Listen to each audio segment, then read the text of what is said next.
Like a Swiss watch, we're starting right on time. The future of democracy. What a topic, right? What a crazy topic to talk about right now, because it seems like autocrats are winning, destroying the world. I'm really worried about that part of it. And, last year I made a film called The Good Future. And now I'm thinking like, how will I ever think about the good future again? Because, right now this is a very, very worrisome time for us. I'm going to address this with you guys later, just to speak quickly about how we're going to do this. So first there is a presentation, which is unavoidable in my case, I suppose. I'll try to keep it as short as possible, as usual. And then we're going to take questions from the audience, and we're not going to do that with audio and video, because that has proven actually to take very long, and it's not really that entertaining for people. So we're going to use a chat and comments. And today, for the first time, we're going to try Twitter as well. So if you are on Twitter, we're going to connect to the Twitter feed here. And that is a feed called Ask Gerd.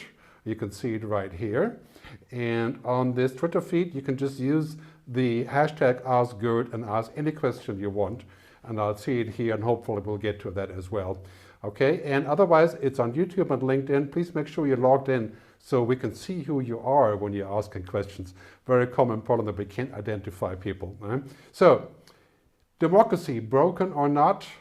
Does it have a future or not? Right? I mean, I lived in America for 17 years, and I still have very strong ties there. My son lives there. And I'm wondering, is this an American problem, democracy breaking, or is it a global problem? And I live in Switzerland, which is allegedly one of the most democratic places in the world, with the way that we use democracy here, that we vote directly for things. I'll talk more about that, what that means and how it all comes together a little bit later. First, I want to say I'm really concerned about the situation in Ukraine and Russia. This is one of the things that I didn't see coming at all, in pushing us to the brink of a war. Talking about nuclear weapons? I mean, this is a crazy situation. So we're not going to spend much time talking about this today, because it's really more about democracy rather than the war. Suffice to say one thing, maybe this is the end of what people have called the Peace Dividend.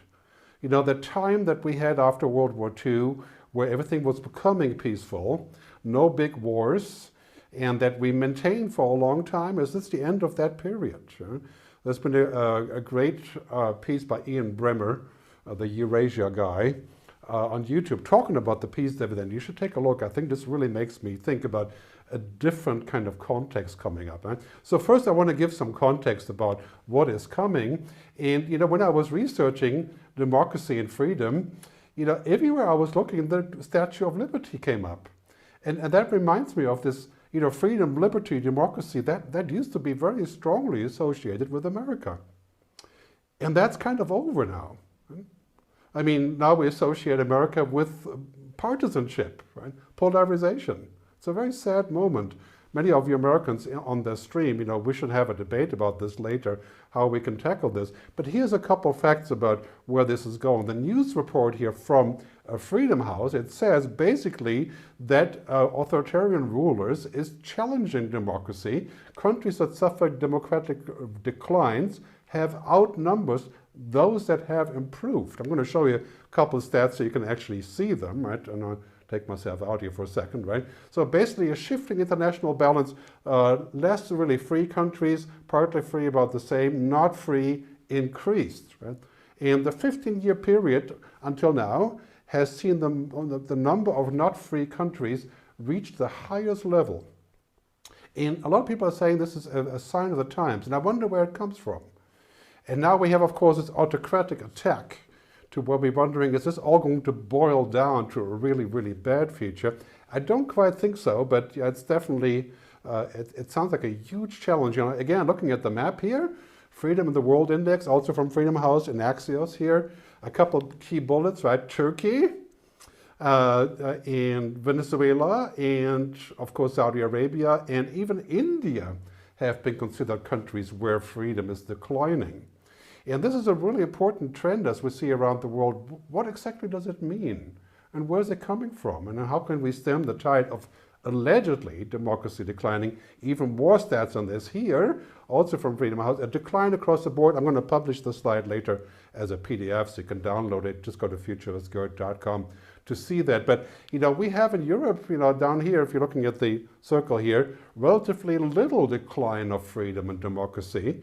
But in Eurasia, which of course includes Russia and our friend Putin, a strong decline, and most importantly, the functioning of government seems to be like it's really tanking, right? So the numbers here are quite clear, the statistics from Freedom House. Great article here by Anne Applebaum from the Atlantic magazine. She says the bad guys are winning. And from an American perspective, I can sort of agree with that. I do, however, think that this is a very kind of alarmist view of looking at things. Probably accurate, but nevertheless kind of a hopeless way of looking at things because, and of course, what happened the last couple of weeks, we could say, sadly, he's not winning, but he's definitely scaring all of us and destroying the world order as we know it. So more discussion on this later, but here we have an interesting scenario in the New York Times says Putin versus democracy, and definitely has a point there. And Human Rights Watch says the future for autocrats is darker than it seems. In other words, autocrats aren't faring well. And I think that's something I've looked at. I think it's an important data point, as autocrats are living in this kind of what I call an ecosystem, right? Everything around them reports to them, and of course the ecosystem has been widely spread. I kind of think that it probably gets worse this year in 2022 before it gets better. And that's what we're seeing right now. That's a scary thought, right? And then, of course, after that, maybe this is the final manifestation of this sort of ancient ecosystem. And a lot of people have talked about this in the next 10 years, bringing all these changes, but I think 2022 is the change year where the ecosystems will go on the way out. And of course, the discussion about Ukraine, again, hangs together now with China, and I'll take some questions on that later. But that is my hope, the destruction of this ecosystem into the ecosystem that we really are in dire need of. I mean, if we don't collaborate, if we don't hyper-collaborate in the future is going to look not so bright. And Pew Research actually said at the same time that the other report came out that 74% of people in these countries, authoritarian-ruled countries, had no confidence in their autocratic leaders. I think that is true for Turkey. It is true for Brazil. Right? Of course it's true for America, the last president, not the next president, I hope, and many other countries. Right? So there is sort of a light at the end of the tunnel here when we're looking at this. And I really think the deepest challenge of democracy is currently in the US. And this is a functional issue.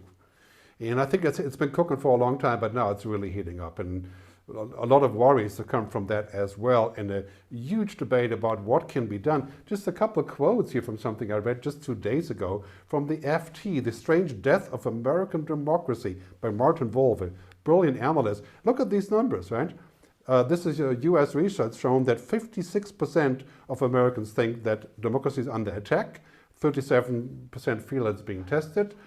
The elections do not reflect the will of the people. 52% of Americans think that, at least according to this research. And here's the worst one, right? A country divided and despondent by a political party. Of course, that is not new for America, but it's very extreme now that people think that they're going the wrong direction if they are Republicans and the somewhat wrong direction if you're a Democrat. It seems all kind of really a difficult point in time. And of course, January 6th and the whole debate about that, can you just imagine? It doesn't strike one as a country of leading democracy, but yeah, very, very tough challenge. Not down in America here by any means, and willing to take questions about this, of course, later. I'm wondering, is the spirit of democracy, the big American ideal of democracy, is that under siege? Because that was the main thing about America. Freedom, liberty, democracy, progress, future looking. And now, what do we see now? And I think this may be fusing us together again now, this war that's happening. But CNN has a great report about this. 72% of Americans say that the US used to be a good model for democracy, but it no longer is. That's got to be fixed. And people like Larry Lessig, you may remember him from the Creative Commons, he talks a lot about that in his talks. I would definitely recommend you take a look at what Larry is saying. I think he works at Harvard, at Berkman Center now, and he gives great speeches about this. But he is a guy, the guy who runs Edelman, I think his name is actually Edelman, and he talks about the trust research, right, that has happened, the trust report, and what is happening is pretty discomforting comments that he has. So I'm going to bring this guy in. The trust barometer this year shows clearly the decline of democracies. And there's not a single one that has more than 50% of the population believing that they'll be better off in 5 years. And also not a single one that is trusted by its population. Contrast that to single party states, whether monarchies or China, and you see that the world falls into two parts, autocracies and democracies are deeply underperforming. Yeah, so I wonder about this, right? Is that true? Are democracies deeply underperforming? I think that's actually not quite true. It's true for America, clearly, and that is a major issue for the rest of the world, of course. Is it true for Germany? No. Is it true for France? I don't think so. It may be true for Brazil, but that's going to change this year, I'm sure. But this is a very, very big statement. I don't think autocracies beat democracies, and definitely not in the long run. So I wonder about the trust study and what we can take from it. But, you know, a great clipping here from Foreign Affairs, okay, called the Coming Democratic Revival. And this was from Madeleine Albright, the former Secretary of State, under Obama, I believe, right? And she said that we're going to see actually a fight against authoritarianism, right? And in many cases, she says, autocrats have been failing to deliver. That is certainly true, again, for Turkey, for Brazil, for the US, and for many other places. And she says democracy is not a dying cause. In fact, it's poised for a comeback. I think that's something that gives me hope when we think about democracy and where we're going with this. And definitely a key point. Here's another interesting stat from 2020 World Population Report. Of course, kind of not really recent, but this is a recent study I have. So the 10 most democratic nations in the world, and you can take a look at this list. Right? So what in the world is going on here, right? The Nordic countries, Ireland, Canada, Switzerland, New Zealand, right? The Kiwi land. What do they have on us, right? I mean, I live in Switzerland, so I'm one of those. I'm very happy about that. This is one of the key points I have in the discussion. What is happening in those countries as opposed to the US? And no surprise here, the world's most happiest countries, they tend to be kind of the same. Of course, it's kind of a strange thing that if you would ask somebody, if you would ask somebody about in Finland, if they're the happiest country in the world, they wouldn't know what you're talking about. And many of us don't think of Finns as being particularly happy, but of course the definition of happiness is a big deal, right? So the 10 most democratic nations, what can we learn from them, right? And here's one thing from Switzerland I think we can learn from is trust in government and the confidence in national government. Here in Switzerland, throughout the entire pandemic, we had Switzerland coming up with unique and different rules, and not like Germany necessarily forcing people into submission, but asking for people's compliance. And the funny thing is, here in Switzerland, there's only 7.5 million people. It's like, I don't know, 1/3 of New York City, right? But still, we trust the government.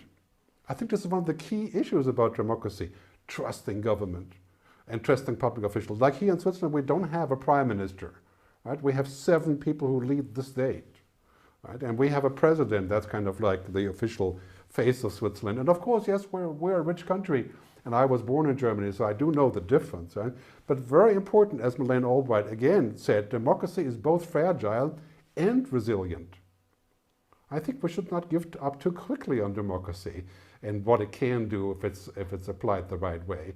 And again, like I said earlier, this perception of the future, I keep saying in many of my speeches, as you look at the future, so you act, and as you act, so you become.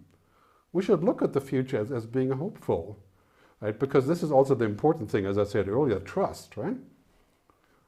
Do you trust your government? I can say wholeheartedly, here in Switzerland, I do. In Germany, I think I now do. Right?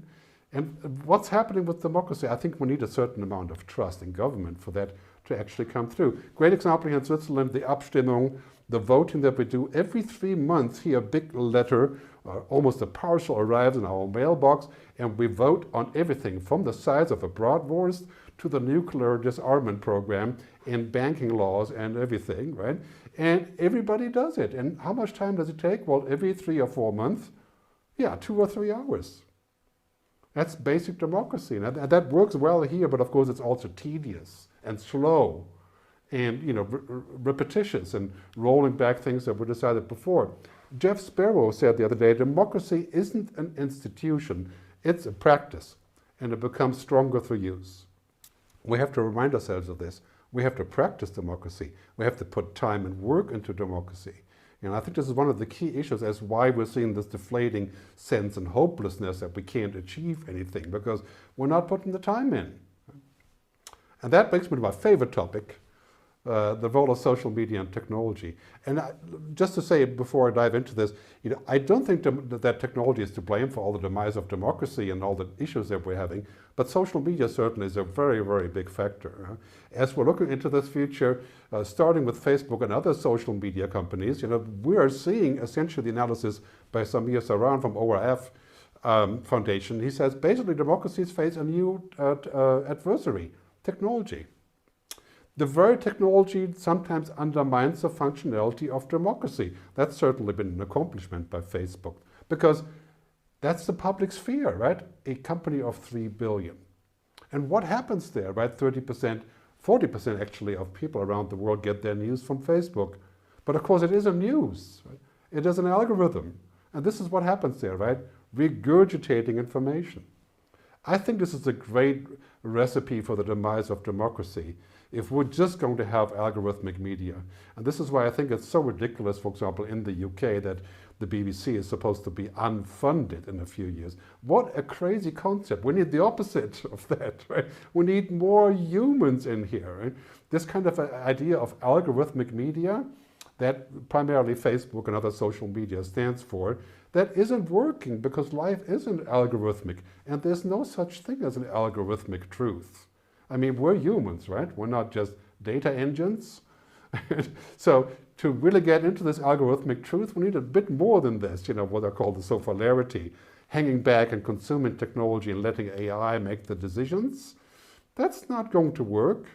I think the rise of this kind of machine world is eroding our society, our humanity, and endangering democracy. And if you know me personally, you know that I'm really open with technology, and I use a lot of technology. I'm kind of a geek in so many ways, and I used to run tech companies in the internet sphere, hundreds of years ago.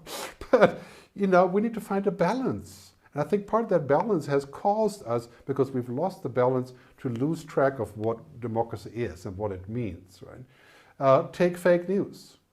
And this has become a phenomenon that is definitely destructive to society, to people, and certainly our democracy as we're moving into the future where information puts us into kind of a jail, right?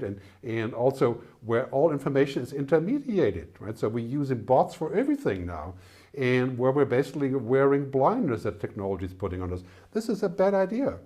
We have to roll back on this. We have to rehumanize technology, because the bottom line is, with artificial intelligence and this kind of engine of algorithms, right? It's a powerfully bad combination.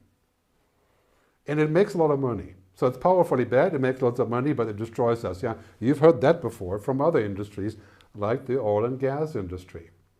So what we're seeing right now, because of technologies, we're seeing this sort of us against them, this polarization, and what I call the stupefaction, right? Making everything easy, right? Dehumanizing us and bringing everything down to some sort of bizarre algorithm, right? And I think the bottom line is that machines are binary, computers are binary, but humans are multinary, right? We live in a world that is not just on or off and yes or no. And we're seeing this right now. We have to use our human approach to solving big crises. It's not just yes or no. It's a subject to what we want and how we can communicate. Very important to go further in this direction.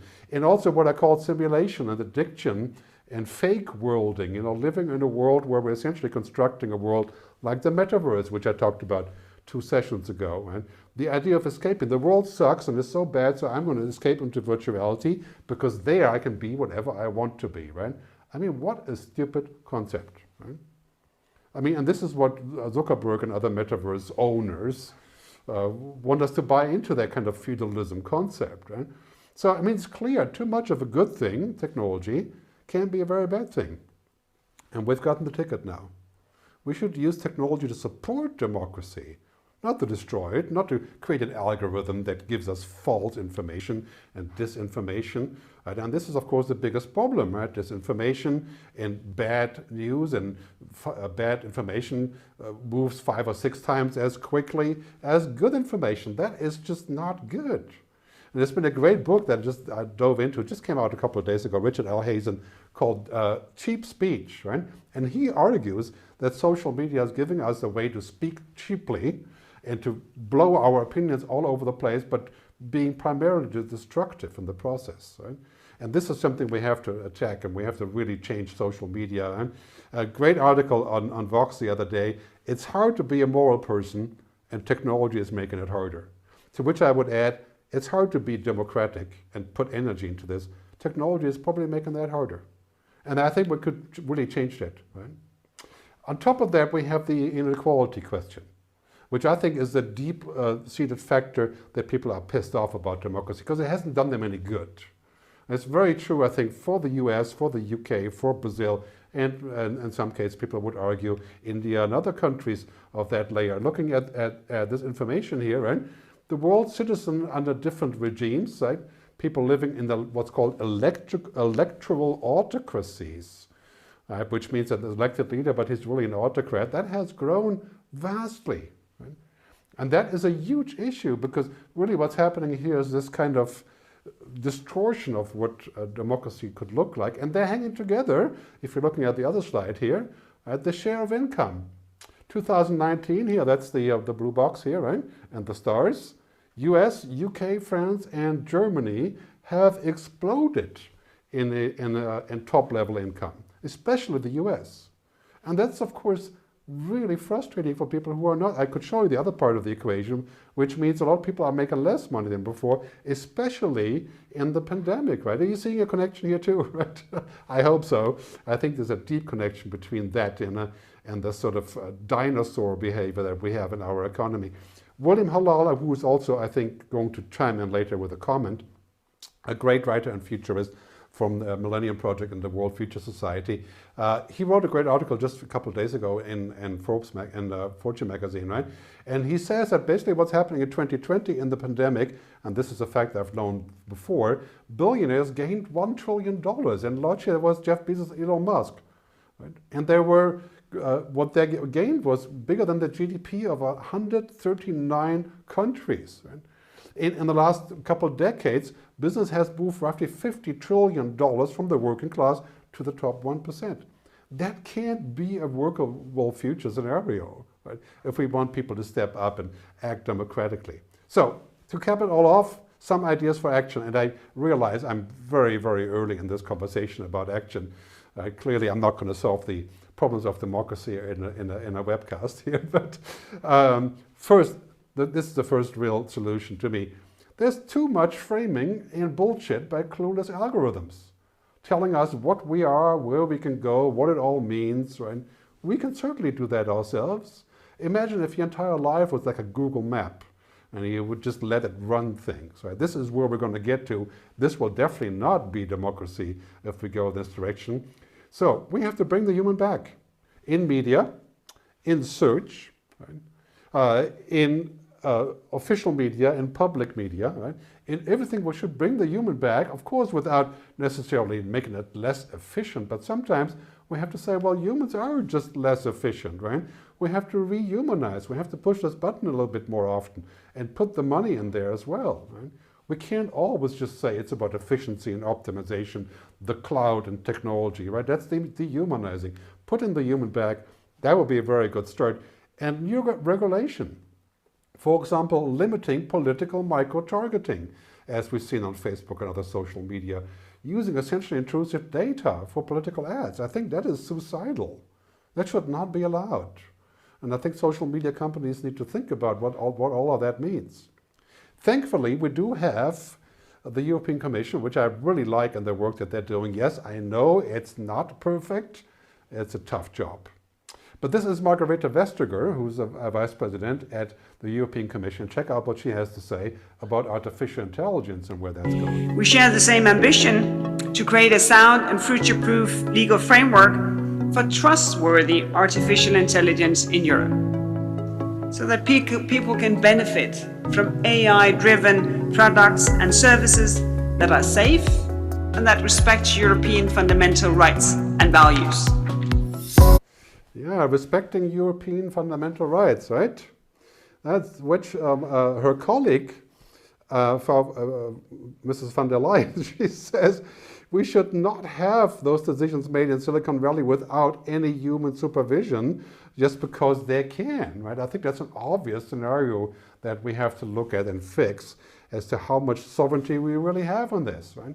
And here's the age-old problem. I think democracy is also crumbling because we focus too much on profit and growth. And that, again, is also technology, right? And making things easier and work better, right? This is all that matters.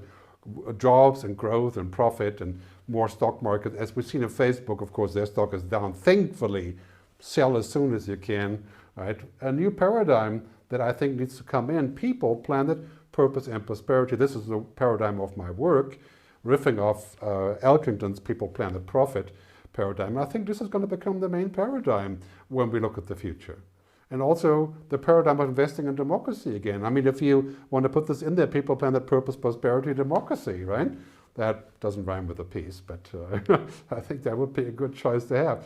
And as we go into this future, we're building a new system, right? What's called the Stakeholder Economy, in a new kind of capitalism, right? And that's budding everywhere. We need to accelerate this because it will also accelerate democracy. And I think this comes together as, you know, the fixing project of capitalism, moving to sort of a new capitalism that is actually fit for the future. A great American Cherokee saying, right? The wolf you feed is the wolf that wins, right? If we feed democracy in the right way, it will win. If we don't feed it in the right way, right? If we don't protect what makes us human, that's the wolf that will win. Very smart saying. And we need to put a lot more money into feeding democracy, which of course also includes education and work and training. So I made a film about this called The Good Future. We're going to play a little teaser at the end. And I think that democracy to me is sort of synonymous with the good future. Can't be any good future without democracy, in my view. And so this is really now table stakes, especially now at this very moment here in Europe. And I really do believe that we need to get together and solve that problem very, very quickly. And looking forward for that to happen in the next couple of months. So that was my 50 minutes. I think it was a lot more than that, but I just couldn't help it. You know, it's all the stuff I had prepared. Now I'd love to talk to you about what you think about democracy and which way we're going, and whether you think a good future is plausible at this very moment. Let's be open and hearty and ask me the tough questions. So let's bring in some questions, please.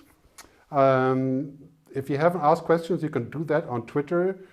Actually, do we have here? No, we don't have anything on Twitter yet. Or we do, actually, yes. I'm going to go back to this in a minute. But we have a question right here from Len Rosen. Thanks, Len, on LinkedIn. There's a correlation between the decline in democratic norms with the rise of existential challenges like climate change. Absolutely. We need to rethink the way that we organize our politics. I can't agree with you more on that one, Len. It's clearly totally frustrating for people. For me also. I mean, I started a thing called the Green Futurist 10 years ago. Nobody wanted to talk to me about it. Right? And now it's like, yes, it's here. But people are so frustrated because we are not getting anywhere by talking sense into people. It's like, look at the COP26, which, was it 26? Yeah, I think it was 26, Glasgow, right? Which for a lot of people was deeply frustrating, but we did move the needle a little bit. So I totally agree with you. Climate change and all these pressures, that's really pulling up the heat on democracy. And it's really all together in a holistic way. I think ultimately we have to think about that in a way together. Thanks for the question, Len. Let's have the next one. Again, you can comment on LinkedIn or on YouTube. And you can bring in your stuff here as we're talking. Is there more to come? Yeah. Claudia Rondon, thanks. I'd be interesting to hear your thoughts in regards to democracy versus data and private companies that hold data. Back in the day, intelligentsia had a different meaning. It belonged to the government. What about now? Is that still true? Yeah, no.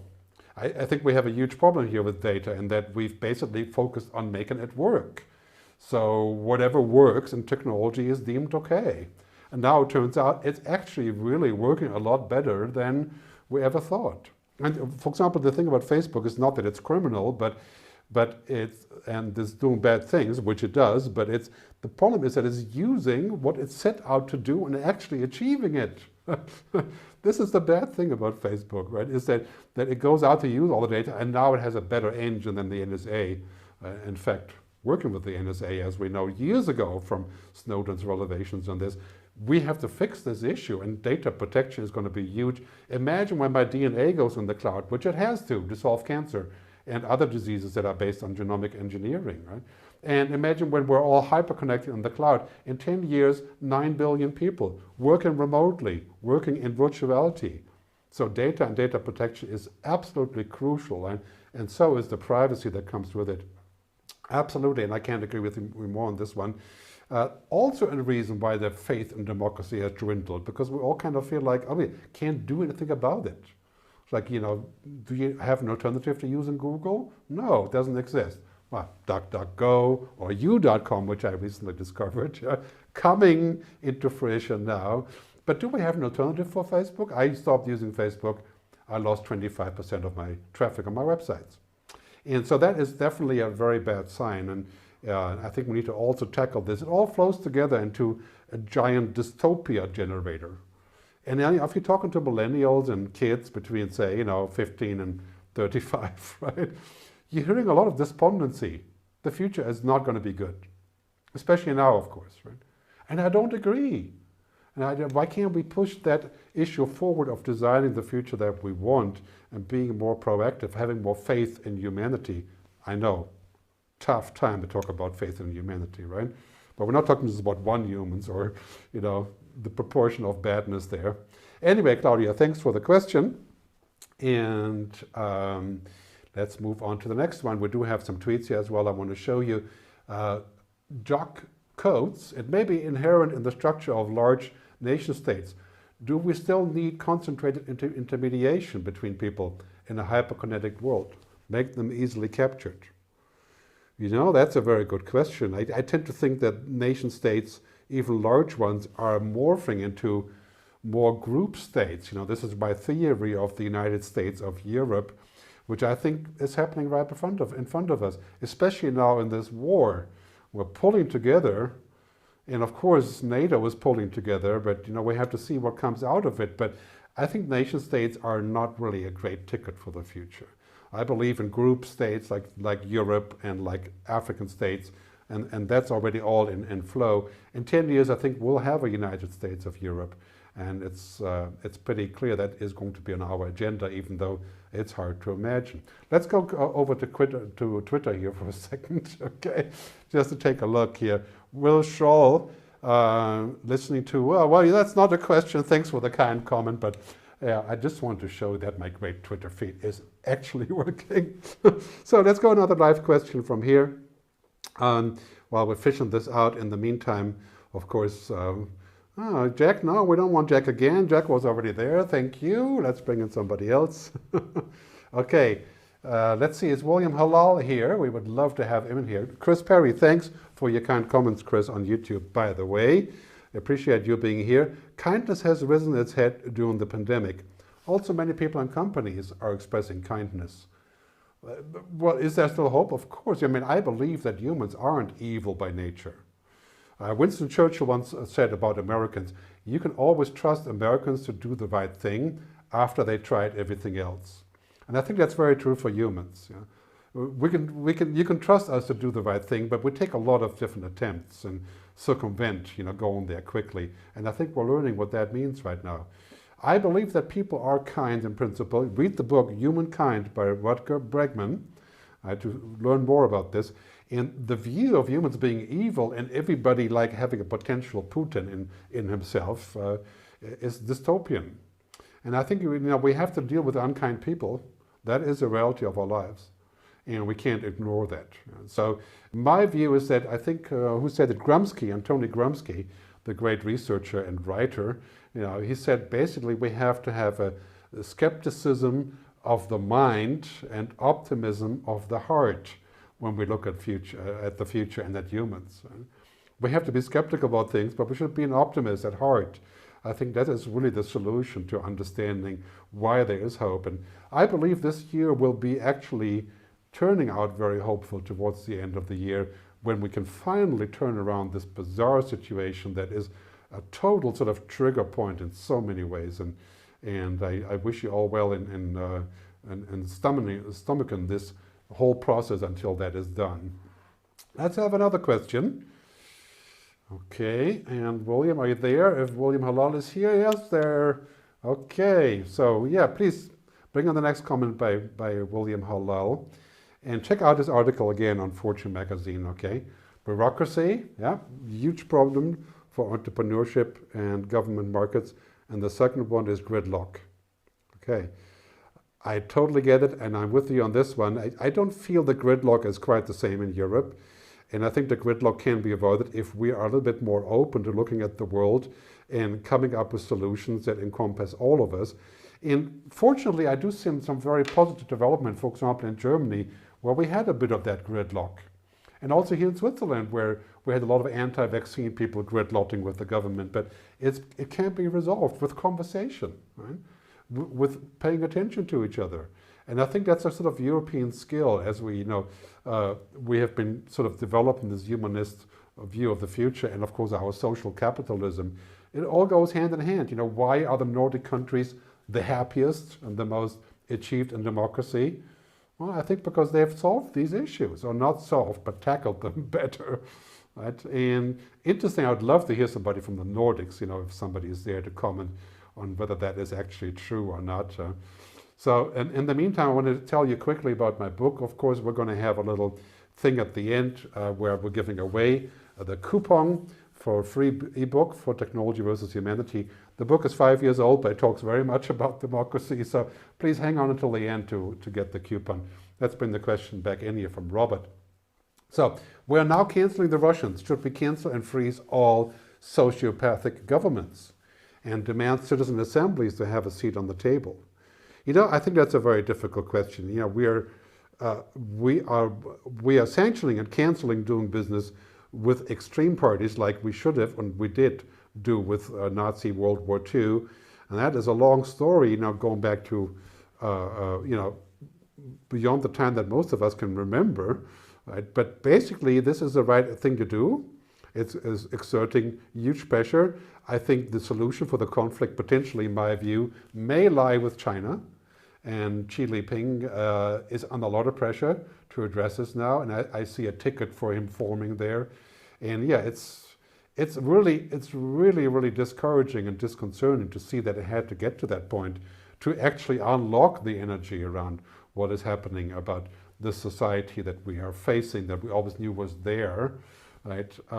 Well, we can't cancel or freeze everybody that doesn't agree with us. That's a kind of a dangerous assumption. But I think generally speaking, there's something to be said for sanctions, and also for coming together against an obvious and totally respectless enemy that is destroying another country in a willful attack that is completely unjustifiable.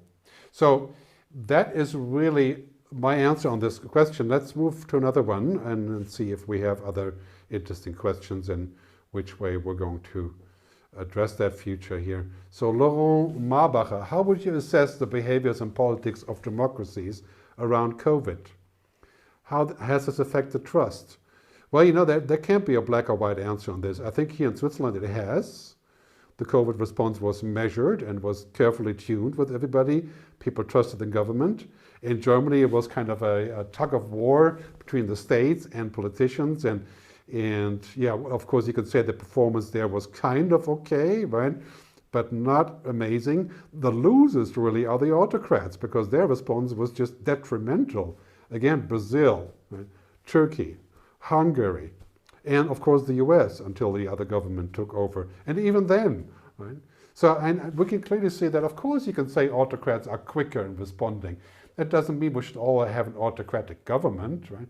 And autocrats can do good things when they decide quickly, like they have, of course, in Saudi Arabia in the COVID crisis, belatedly so, of course, and of course in China. But is that an argument for having an autocratic society? I don't think it is. And it's not clear to have winners or losers. I think the winners, by and large, are obvious when we're looking at the performance of, say, New Zealand, until the end at least, and what happened there in the government strategy. And of course, all the companies, all the companies governed by women, right? Here's a sort of a gallery of them.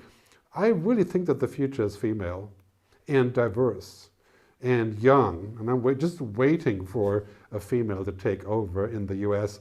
And you know, it's interesting to see in Germany, for example, we have, of course, a male chancellor, but everybody behind him is female, and of course the foreign minister is a green woman and a young woman. And now, of course, they hired Jennifer Morgan, the CEO of Greenpeace, to be the envoy for climate change. Talking about dramatic change, I think that change is here.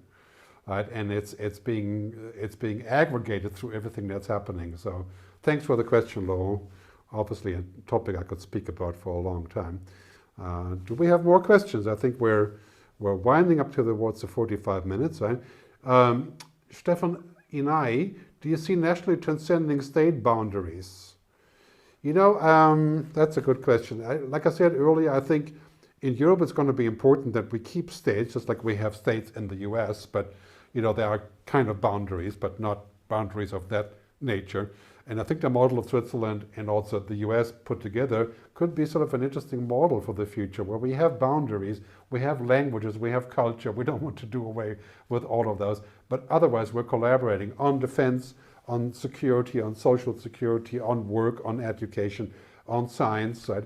We're going to save trillions of euros if we learn how to collaborate better. That's probably also going to happen in Africa, as already is on the way with the Union of African States. And yeah, it looks kind of optimistic, right? Next 20 years will bring all that change in an exponentially fast way. And I personally think we're heading to a world that will have a quasi-world government, parenthesis, in 20 years. Because that's how we're going to solve the really large issues. And that's how we're going to turn around climate change, which is completely doable.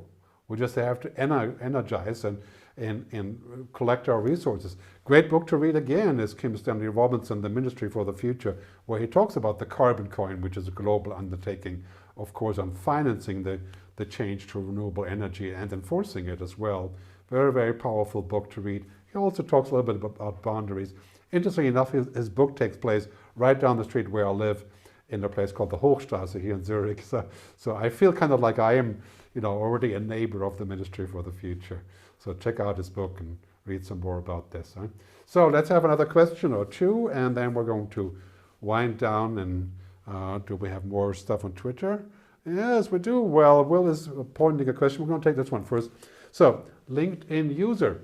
Isn't the dilemma of our world, which is increasingly in complexity, that we need more experts than ever? How can participation work in this context? You know, I think that's true, and it's also not true. I think experts also tend to be people who usually say that it can't be done, or who had too much experience saying that it can't be done. And we need experts, but you know, we also need people who have a broader view. You know, I've said many times, we need sort of a Humanity Future Council, not just experts, but visionaries, and people like in ancient Greece, you know, that could see beyond the immediate. And that is true, that we need experts for scientific and technological things, and that's really hard to do for the standard population. For example, if we vote here in Switzerland on the future of nuclear energy, and that is kind of a tough vote for the average Swiss person, I would say. I mean, it takes hours of research to make up your mind. I agree with you on that, and that is one of the real basic drawbacks of direct democracy. People tend to vote on very simple assumptions like fear of foreigners or those kind of things, right? So there's a dilemma here, right? And I agree with you on that. But a council of the wise people, I've said many times, that would probably be a good idea. And the wise people not just being experts, not just professors and academics, but people who are philosophers. And we kind of have that in so many ways in other spots all over the world, including the Millennium Project and, of course, the United Nations and so on. But we're going to need a lot more of this. And independent also mediators that we could definitely use now. And I think we finally have a question here from Twitter. A guy who asked earlier, Willie Scholl, isn't the lemma? Oh, that's your question. No, yes, I'm going to switch back to this. Thanks very much. You had double questions here now. Too many buttons to push, but I'm going to get a lot better with this when we do another 100 of these. So, Linda Hoffman, do you believe in party structure concerning to democracy? In a party structure, Rudy van Belkom, Netherlands, has designed a way of voting that is based on subjects. I think the party structure is something that has given me a lot of grief. And because it kind of seems like you have to go through this whole process of winning the party to back you, and then you're stuck in the party opinion. And that, again, is not such a big deal here in Switzerland because our parties are not funded in the same way, and they can't call on donors, to influence them. It's not allowed here. But in Germany, that has been very disconcerting. I think that it takes such a long time to get opinions across voting on issues. That seems like a good idea, sort of a basic democracy. And I think if we take the sort of ticket to the future, as I've outlined many other times before, it's really a combination of this idea of social democracy and social capitalism in a kind of direct way of applying it. And I think technology can also help with that, clearly. So yeah, it's something I'd like to hear more about Rudy van Belkom from the Netherlands about what exactly this entails. So I want to take another question, and then it's time to tune out and chew on everything that was said before. So Claudia Fried, great to see you. Do you believe this is a war between agricultural powers in these natural resources versus business? You mean the war of Ukraine and Russia?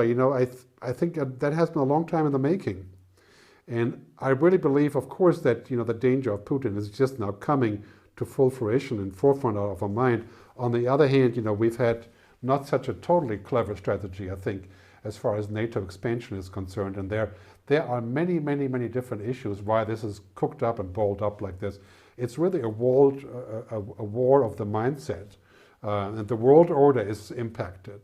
I mean, I can't believe the stuff that we're hearing, of course, from Russia about what the world should look like. And that strikes me as utterly backwards. But at the same time, what did we do to bring this about? And I think we need to really think about what we want here and what we are willing to compromise on and what is the common future that we're going towards too. But hey, this is a complicated topic. I'm not going to do a show on Ukraine and Russia. I think this is a topic that is changing basically every 12 hours, right? But in many ways, yes, I think we're moving into society, just to answer your question, Claudia, into society that is going from atoms and stuff to bits and visions and ideas. Winston Churchill said, 1948, the empire of the future is the empire of the mind. And now, of course, the mind is technology and it's data, and that is the empire of today, right?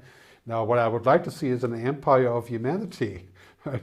Backed up by data, as I like to say, awesome humans on top of amazing technology. I think that is also the ticket for the future of democracy. Right? And I really believe that we need to work very hard at finding a future recipe for this and a collaboration and taking all available resources and having more discourses about it. Right?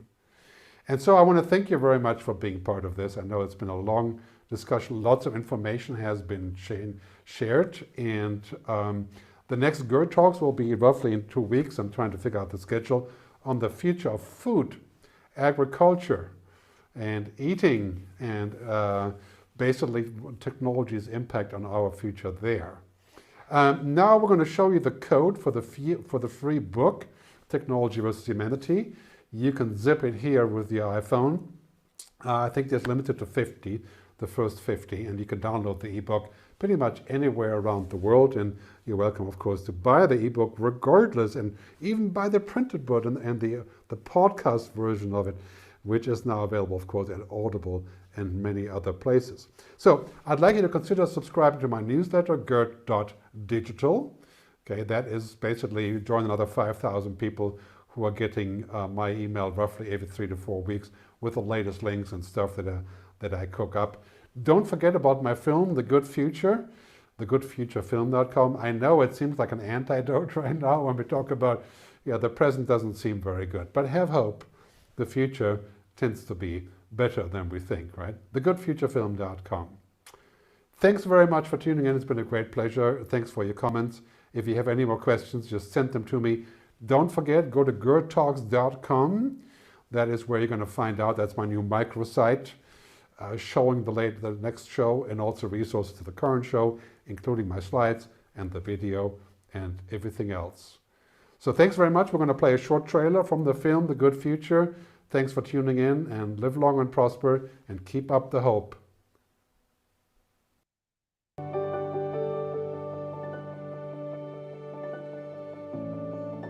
Are you excited about the future or are you worried? Are you expecting good things or more misery? These days when we look around, it seems like the future is pretty bleak. Netflix and Hollywood keep telling us stories about dystopia. Television tells us stories about more financial decline, more climate change disasters, clueless CEOs and politicians, and of course in the end the robots will take our jobs and then they will harvest our bodies for energy. But despite all that noise, I'm here to tell you that the future is better than we think. I believe in the future where human ingenuity, science and technology will and can solve our most important problems.